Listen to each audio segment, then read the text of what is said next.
This is Secular Founding Period History, and my name is Tony Messina.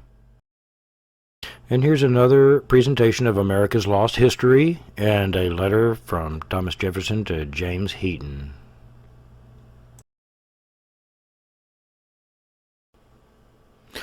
Letter from Thomas Jefferson, Monticello, to James Heaton, May 20, 1826. This is the last letter Jefferson ever wrote regarding slavery. Its 13 lines are devastating, to be certain.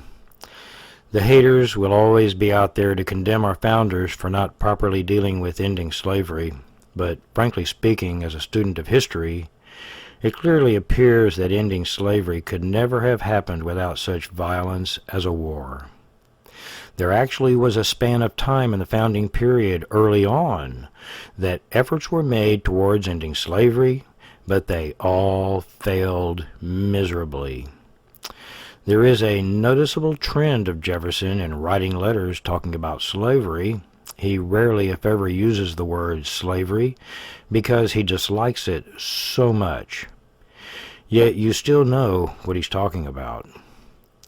Of all the letters I have ever read in my life, this has to be the hardest to read out loud for me, and it never seems to get any easier either. The sentiments expressed in it are absolutely crushing. In a sense, admitting he and his country has actually lost the battle over slavery that he began some 57 years earlier. Yet he still tries to put things in a hopeful light. Sometimes it's good to just slow down and take your time reading a letter as if you're reading it at the speed of the writer writing it. And when you do that, it kind of breathes a life into it as if one was actually sitting there as it was being written. Enjoy this letter.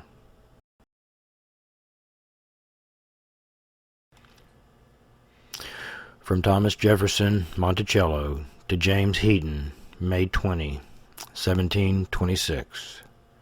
Dear Sir, the subject of your letter of April 20 is one on which I do not permit myself to express an opinion, but when time, place, and occasion may give it some favorable effect.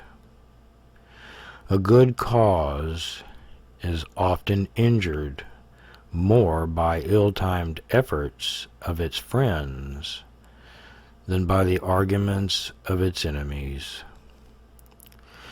Persuasion, perseverance, and patience are the best advocates on questions depending on the will of others.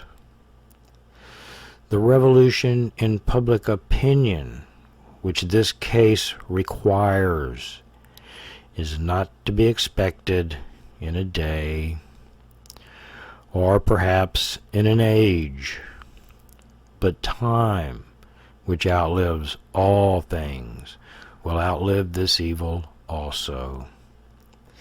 My sentiments have been 40 years before the public.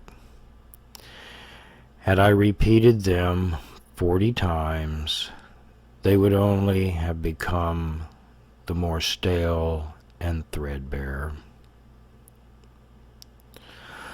Although I shall not live to see them consummated, they will not die with me, but living or dying, they will ever be in my most fervent prayers. This is written for yourself and not for the public, in compliance with your request of 2 lines of sentiment on the subject. Accept the assurance of my goodwill and respect.